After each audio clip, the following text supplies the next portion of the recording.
If you live in Florida, you know it's not a matter of if a storm will come, but it's a matter of when. Pasco County prepares sandbag stations like the one behind me in several places around the county before each potential flooding event.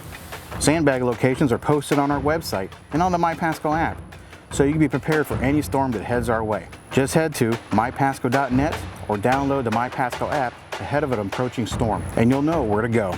The Public Works Department provides bags and sand at each sandbag location leading up to the storm. Just remember, all sandbag sites are self-service only. Now there's one really important thing you'll need to bring to the sandbag site.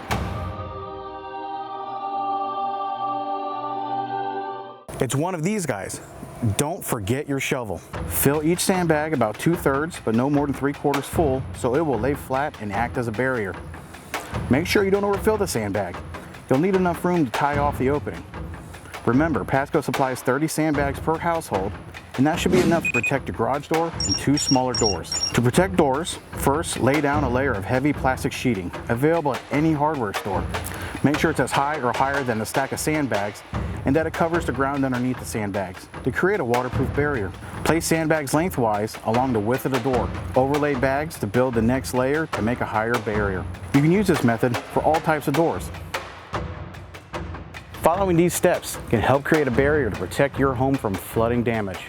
Remember, check out our website, mypasco.net, download the My Pasco app, and visit our social media pages for updated sandbag locations ahead of the next big storm.